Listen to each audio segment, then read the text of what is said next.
Alright, this video will be on my new ram pump. And if you're not familiar with a ram pump, they're designed to pump water fairly decent distance with a fairly decent head, but no external power source. Basically just the flow, the gravity of water is what powers it. So, it's made from just commonly available pipe fittings. Ram pumps only have two moving parts, one right here and one right here. What these are brass swing check valves, and I have one here I can kind of show you. It has a little flapper in there. So basically it's just a one-way valve. So on this outside you have it so that the valve hangs open and the water pressure actually has to lift up and close the valve like that. And on this other side, it's the exact opposite, so that the water pressure opens it up, but it can't come back. And what happens is, you set this up in a creek or a stream or, a pond that has access to like a hillside or something like that. They won't work in wells, but pretty much every other water source, if you can get the water moving, it'll work. This is my drive pipe here, and this is PVC 1 inch, and it's just for the test.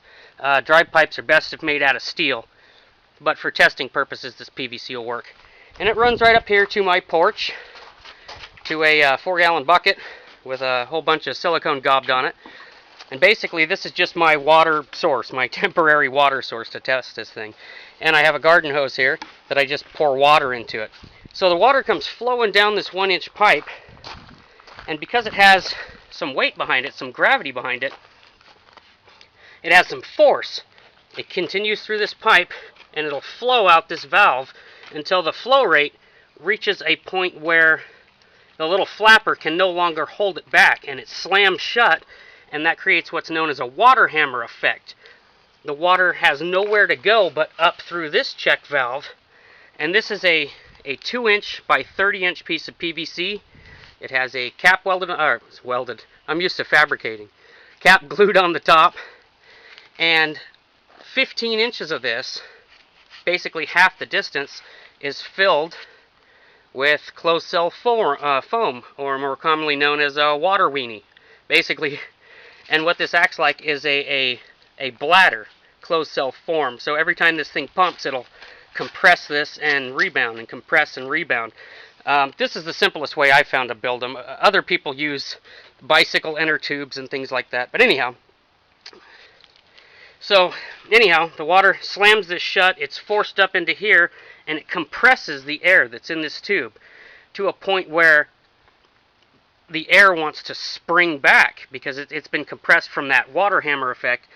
So it tries to spring back and push the water. The problem is it can't go backwards through this check valve, so its only way out is through this T and out my hose here.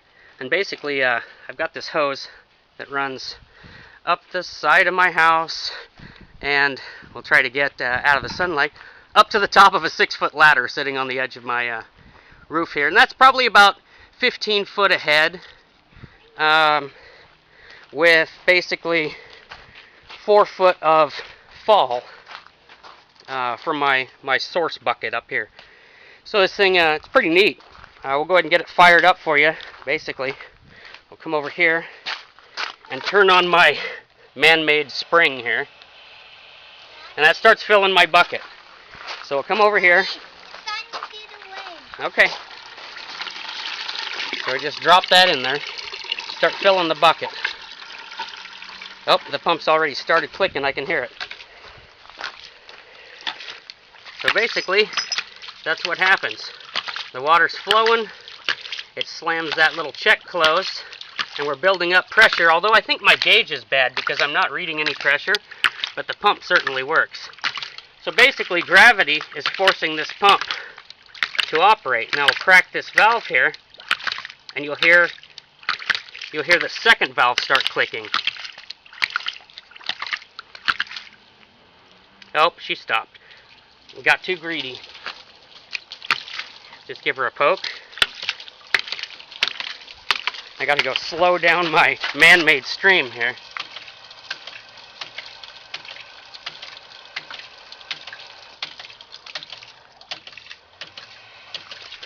Okay, so pump's going. Sorry about that. We'll start cracking this valve open.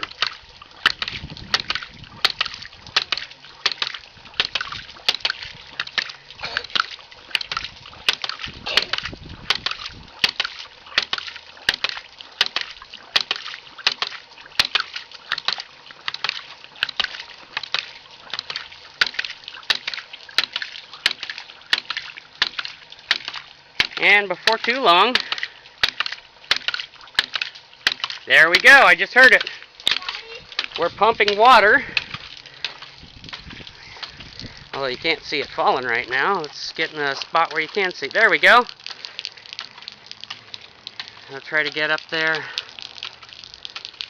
Boy, it's really hard to see. I'll try to get some blue sky behind it.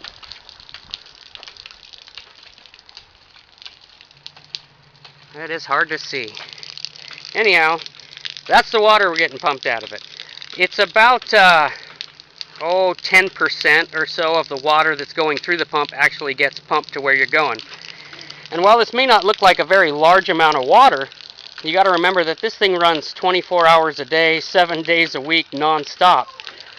That small amount of water, although I haven't done a test on it as of yet, you know, that's probably, I don't know, half a gallon a minute or so. You know, times that by 24 hours, that's a pretty substantial amount of water for relatively no cost. I mean, with the exception of buying the fittings. So we'll come back over here. And I just love that it works completely off-grid, you know, just off the water hammer effect. And something's definitely wrong with my pressure gauge, because normally it's about 20 psi or so. But that's no biggie. And you can see the whole setup shaking because of the water hammer. So there it is, little weekend project I was working on. Please rate and comment.